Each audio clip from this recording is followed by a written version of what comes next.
आज आपण बनवणार आहोत झटपट आणि चविष्ट डाळ कांदा. घरात भाजी नसली तरी ही रेसिपी अगदी परफेक्ट लागते.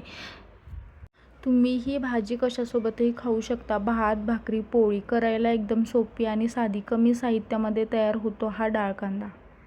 डाळ कांदा बनवण्यासाठी सर्वात आधी 1 वाटी हरभऱ्याची डाळ घेऊयात. ती स्वच्छ 2 पाण्याने धुवून घेऊयात आणि अर्धा तास भिजत ठेवूयात. मी इथे हरभऱ्याची डाळ वापरली आहे. तुम्ही इथे तूर डाळ देखील वापरू शकता.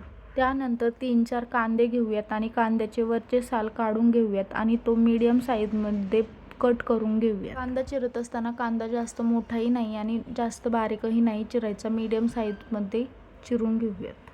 डाळ कांदा बनवण्यासाठी आपल्याला बारीक चिरून घेतलेला कांदा, भिजवून घेतलेली हरभऱ्याची डाळ, थोडासा कढीपत्ता आणि थोडासा लसूण आणि थोडीशी कोथिंबीर लागणार आहे. कढई गरम झाली की कढईमध्ये तेल टाकून घेऊयात. तेल चांगलं कडकडीत गरम करून घेऊयात. तेल चांगलं गरम झालं की त्यामध्ये जिरी मोहरी टाकून घेऊयात. जिरी मोहरीही छान तडतडून घेऊयात. त्यानंतर त्यामध्ये बारीक चिरून घेतलेला कांदा टाकून घेऊयात आणि कांदा हलका ब्राऊन होईपर्यंत परतून घेऊयात. कांद्याला सोनेरी रंग येईपर्यंत परतला गेला की त्यामध्ये आपण लसूण घेतला होता तो ठेचून घेऊयात आणि त्यामध्ये टाकून घेऊयात. त्यानंतर थोडासा कढीपत्ता टाकून घेऊयात आणि पुन्हा एकदा कांदा छान परतून घेऊयात. आता त्यामध्ये हळद, लाल तिखट, धनिया पावडर, कांदा लसूण मसाला, काळा मसाला, सर्व मसाले घालून घेऊयात आणि छान परतून घेऊयात. मसाले छान परतून झाले की त्यामध्ये आपण भिजवून घेतलेली हरभऱ्याची डाळ टाकून घेऊयात. डाळ टाकल्यानंतर पुन्हा एकदा सर्व साहित्य मिक्स करून घेऊयात. त्यामध्ये अर्धा ग्लास पाणी टाकून घेऊयात. 1 चमचा मीठ टाकून घेऊयात आणि भाजी पुन्हा एकदा मिक्स करून घेऊयात. अर्धी वाटी भाजलेले शेंगदाणे मिक्सर जारमध्ये बारीक करून घेऊयात.